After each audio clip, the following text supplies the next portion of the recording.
Hello everyone, welcome to our YouTube channel Sujeet SPS. तो guys, इस video में आज हम बात करेंगे इंपॉर्टेंट न्यूज़ अपडेट्स के बारे में, ठीक है। और इसमें सबसे पहले हम बात करेंगे एनटीटी के बारे में और उनके जो डिमांड्स है उनके बारे में। तो चलिएगा, इस वीडियो को शुरू करते हैं।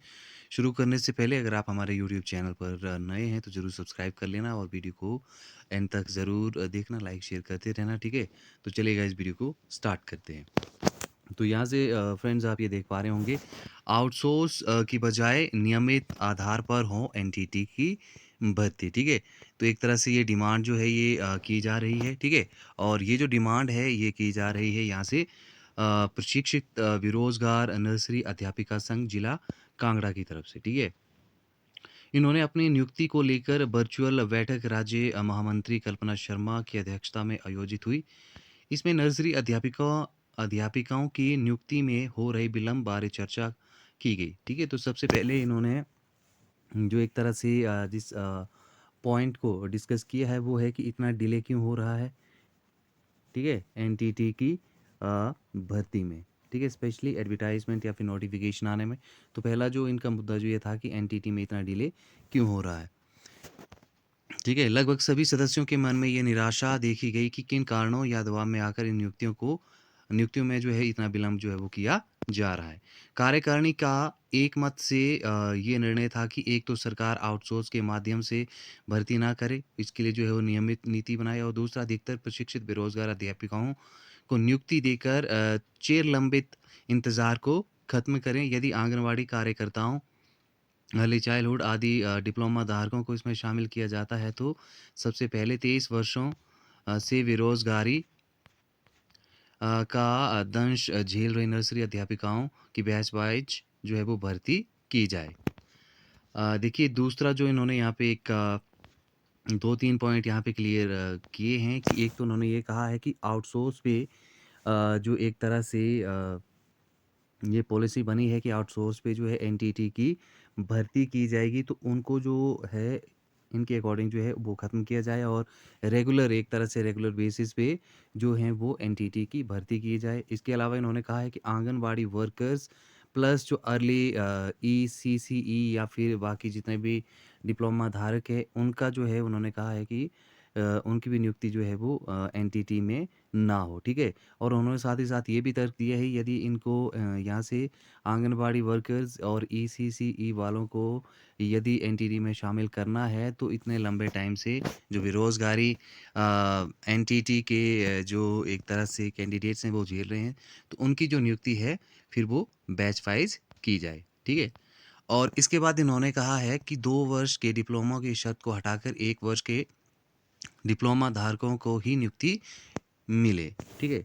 तो ये काफ़ी इम्पोर्टेंट पॉइंट है यहाँ से कि क्योंकि एक तरह से एक कह सकते हैं कि काफ़ी डायलेमा है कि 2 साल का रहेगा डिप्लोमा या फिर 1 साल का, ठीक है।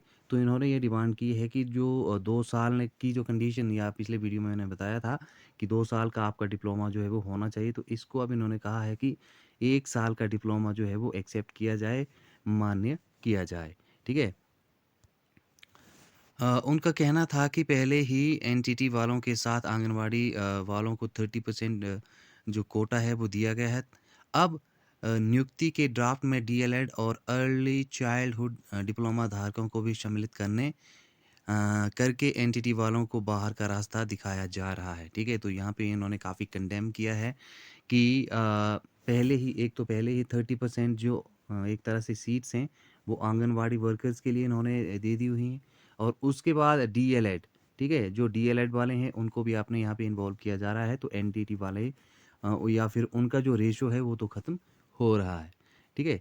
तो ये ड्राफ्ट की जो बातें थी इनको भी इन्होंने एक तरह से डिस्कार्ड किया है। सरकार को इस नीति का प्रशिक्षित नर्सरी अध्यापिका संघ विरोध करता है। बैठक में संघ की जिला कांगड़ा, यहाँ से आप ये देख पा रहे होंगे, जिन्होंने वर्चुअल मीटिंग में जो था वो पार्ट लिया था, ठीक है। तो इनके जो प्रमुख पॉइंट्स हैं यदि हम उसकी बात करें तो 2 वर्ष की शर्त हटाकर 1 वर्ष डिप्लोमा वालों को जो है वो नियुक्ति दी जानी चाहिए, ठीक है गाइज। तो ये काफ़ी इंपॉर्टेंट एक तरह से न्यूज़ जो है वो एनटीटी वालों के लिए बनती है, और बिल्कुल यहाँ पे जो डिमांड्स हैं वो काफ़ी लेजिटिमेट हैं, जो कि यहाँ से नर्सरी अध्यापिका संघ जिला कांगड़ा के जो भी हैं ये लोग इन्होंने रखी हुई हैं, ठीक है? और राज्य महामंत्री कल्पना शर्मा से, तो काफ़ी ये ज लेजिटिमेट डिमांड्स हैं एनटीटी के पर्सपेक्टिव से, ठीक है? तो आप अपने पॉइंट ऑफ व्यू ज़रूर जो है वो हमें बताएँ एनटीटी के रिगार्डिंग कि क्या एग्ज़ैक्टली जो है वो होना चाहिए, ठीक है? अब हम नेक्स्ट बात करते हैं अगले न्यूज़ अपडेट की। तो गाइज़ अब नेक्स्ट जो हमारा न्यूज़ अपडेट है वो ये है, पद 554 हैं और अप्लाई की बात करें तो 2.5 लाख से अधिक जो है वो उम्मीदवार इसमें अप्लाई कर चुके हैं, ठीक है? तो हिमाचल प्रदेश में बेरोज़गारी का आलम ये है कि इसका अंदाज़ा इस बात से लगाया जा सकता है कि एचपीएसएससी ने हाल ही में पोस्ट कोड 31 के लिए जो आवेदन मांगे थे, उसके लिए 2,65,000 आवेदन जो है वो पहुंच चुके हैं, ठीक है? महिलाओं और पुरुषों, जो महिलाएं हैं वो पुरुषों से आगे निकल गई हैं, ठीक है? तो इसका रीज़न ये भी है क्योंकि जो महिलाएं फीमेल्स होती हैं, आपको पता ही है, उनका जो अप्लाई रहता है वो फ्री ऑफ कॉस्ट रहता है, ठीक है? तो 31 पोस्ट कोड के 554 पदों के लिए 15 जनवरी 2022 तक आवेदन जो थे वो मांगे थे, ठीक है? तो यहाँ पे आप ये देख सकते हैं बेरोज़गारी का क्या आलम है हिमाचल प्रदेश में।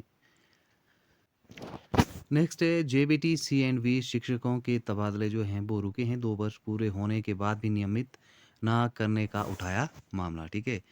तो यहाँ पे सरकारी स्कूलों में सेवा दे रहे जेबीटी सी&वी के तबादले नहीं हो रहे हैं। शिक्षकों के तबादले से लेकर अन्य मुद्दे पर भी सीएम से शिक्षक महासंघ के नेताओं ने मुलाकात की है। प्रदेश शिक्षक महासंघ के प्रांत महामंत्री डॉक्टर रामराज पुंडेर ने एक से दूसरे जिले में ट्रांसफ़र हुए शास्त्रीय भाषा अध्यापक जेबीटी और सीएनबी के अध्यापकों को 2 वर्ष पूरे होने पर भी नियमित ना करने का मामला जो है वो उठाया है, ठीक है? तो ये जो मैटर है ये भी काफ़ी इम्पोर्टेंट है, ठीक है? एसएमसी और आईटी शिक्षकों के वेतन को बढ़ाने की भी मांग यहाँ से की जा रही है, ठीक है? तो हाई पावर कमेटी की बैठक बैठक जो है वो अभी नहीं, ठीक है? तो एसएमसी का तो ख़ैर काफ़ी अलग पर्सपेक्टिव है, ठीक है? वो तो मार्च के बाद ही पता चलेगा कि क्या एग्ज़ैक्ट पॉलिसी जो है वो गवर्नमेंट उनके लिए बनाएगी, ठीक है? तो गाइज़ आज की वीडियो में इतना ही। Thank you very much, thanks for watching, be safe, ठीक है? तो आज की वीडियो में इतना ही।